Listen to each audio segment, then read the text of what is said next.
welcome everyone. Welcome to the thousands of folks who are actually out there online too, that are plugged in. So let's get going. I have three things that I think you're going to walk away with from this meeting. First, we have entered the engineered miracle economy afforded by AI to improve the human condition. Second thing is that we need to democratize AI infrastructure in order for all of us to work on the miracles afforded to us within our companies and the industries that we work within. And third, we are infrastructure professionals. This is our golden age. We get to improve the human experience by building and enabling these miracles to happen. So I think those are the three things. Let's get going. So I talked about miracles. There are big miracles and there are little miracles. The bottom line, we are going to be seeing millions of miracles occur. Svi is going to come up and talk about cancer research. That is going to be just an amazing presentation. So hold off until we hear from Svi. We have lots of different members in the community from multiple different industry sectors. In the pharmaceutical space, drug discovery is a key initiative that is leveraging AI.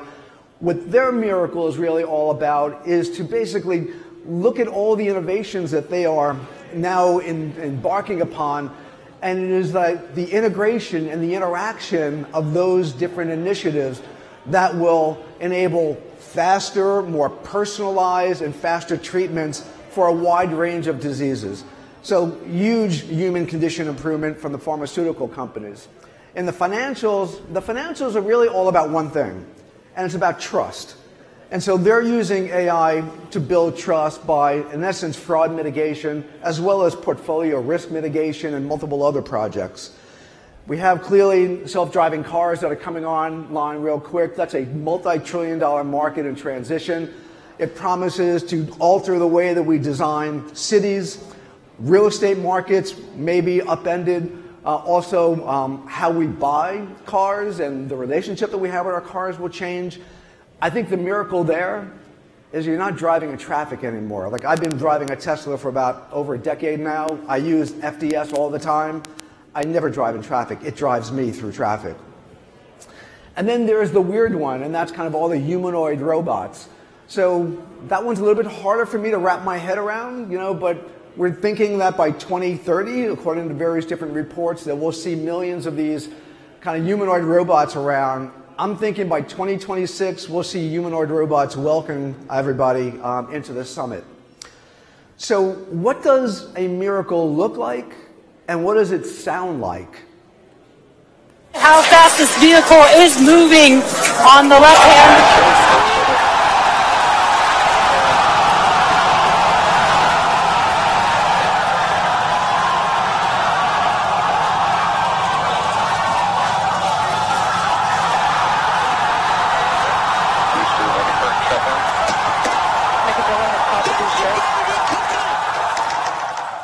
Look at the joy on all those guys, it's like, and it's just that, all right, how many times have you all seen this? More than 50? Like, show of hands, like, come on, that is just an amazing engineered miracle.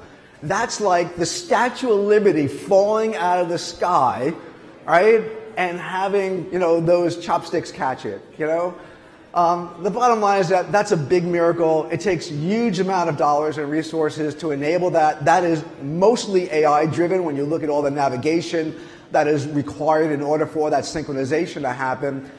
But there are also lots of little miracles that are going to happen. We know that there is a huge amount of spending within the AI infrastructure space. The cloud service providers are the biggest spenders right now, about $220 million. And that's really doing kind of two things in particular. One, it's a huge vacuum cleaner that's cleaning up and sucking up all of the infrastructure, making it more scarce for us to utilize, and also skill sets. On the upside, though, is that this is really an enabler of the miracles. They're providing the constructs and the tools in order for developers to write their applications based upon AI. And there are lots of different folks who are investing in this space as well, and I list them all here. Now, it was David Kahn over at Sequoia who wrote a blog that talked about what is the ROI, and he's focusing mostly on the OCPs And that's about a $600 billion question. We're going to have a discussion about that, and Andy Brown is going to talk about that with a really great panel a little bit later on this morning. So, and we'll expand that discussion well beyond the service providers and into kind of the enterprise marketplace. But what's the underpinning of all of this activity? So we presented in the springtime basically last spring in Dallas, an ecosystem. And so and we modified that. So just to kind of familiarize everybody with this, if you look at the boxes, those boxes, the volume of them represent approximate market share. And so if you look at the bottom of this, chipsets, lots of companies there, established ones, a lot of new companies funded, infrastructure players, a lot of infrastructure players are all here. You'll get to meet them up on the third floor. Then there is the foundational software, which has essentially gone open source, so that's been commoditized. On top of that are all of the applications, AI applications. Many of those are consumer focused. And now this is the newest one that's happened just in the last 6 months. A whole new layer around APIs and SDKs that are now exposing and making access to this entire stack much broader available to a whole range of developers. This is really the whole transformation of the software ecosystem in our industry. We don't know how these applications will utilize infrastructure. That's our problem as infrastructure folks. We basically are going to have to guess and build the infrastructure to support them. We don't know how they're going to behave, but we do know it's having an impact already. So if we think about kind of networking for AI, we know that the GPU cluster design pattern, that's about a $3 trillion design pattern. We're now expanding that, so like scaling out and scaling up. That's the focus right now. Just to give you an idea, Microsoft Azure, about a 1 million GPU cluster size. They're under contract to buy 3 Mile Island under a lot of conditions. So they didn't buy it yet. There's a lot of loopholes to kind of like jump before they actually buy it. All of the cloud providers are now getting into nuclear. But again, these are conditional. They didn't buy it. They basically say, hey, we'll buy it if this and this and this happens. But the bottom line, though, is that so we have, on the high end, we have Microsoft Azure. Tesla has about an 85,000 GPU cluster for FDS and also other AI programs, too. Now, if you look on the right side of this graphic, there's a couple things I want to focus on there. So that's NVIDIA's quarterly revenue. And if you look at that, that's probably might be the most unique financial graph maybe in the history of business. Maybe Eli Lilly with Monjaro might be coming close to something like that, but if you look at this, there's a couple of things to observe. You look at for example, the last quarter, the green bars is data center revenue to NVIDIA. They generated about $26 billion in the quarter. Just to give you an idea for reference, Arista Networks generated $6 billion all of last year.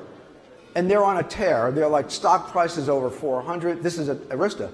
Over 400, PE ratio over 60.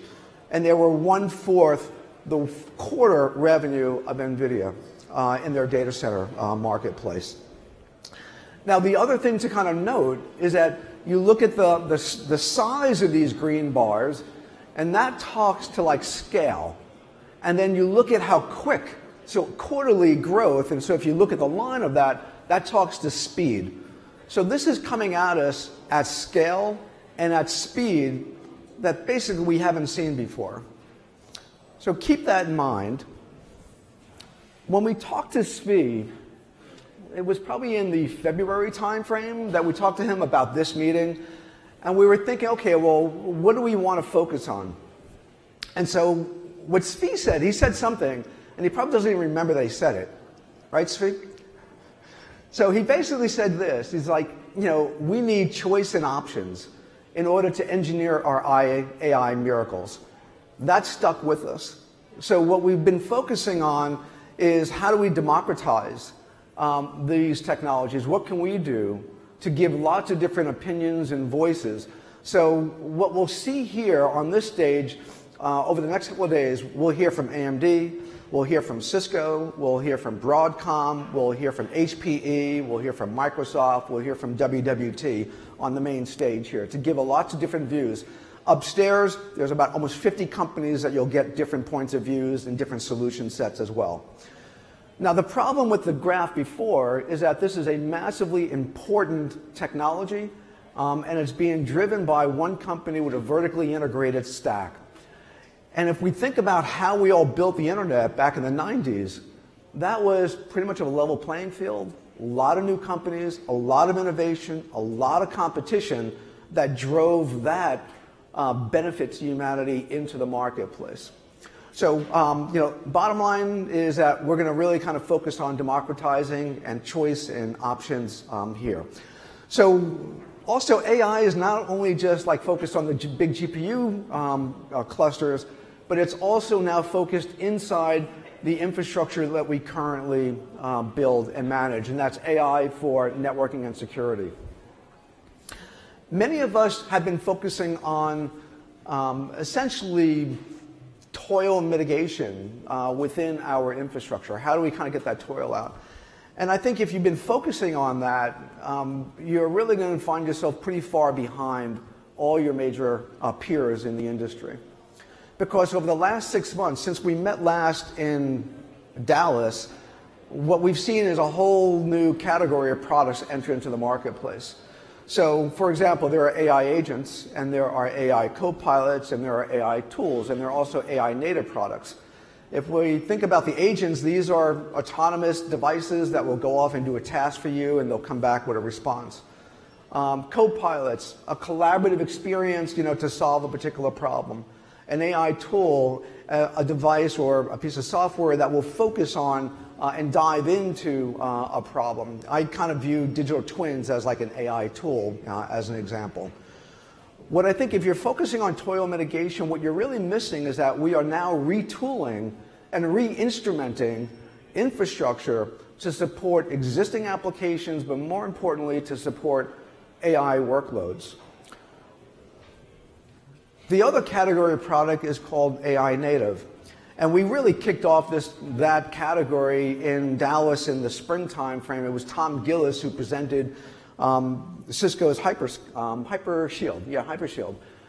What this product category is all about, it kind of takes a product category, whether it's like an infrastructure, a router, a switch, a firewall, load balancer, a WAN optimization device, whether that's a physical device or a virtual device, and it reimagines it from first principles with the knowledge that AI will be there.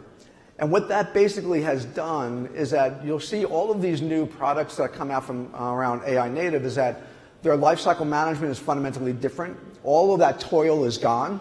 And then the relationship between the applications is starting to be different. You can imagine the applications requesting services from the infrastructure, and the infrastructure orchestrating those services on behalf of the application under the guidance of policy.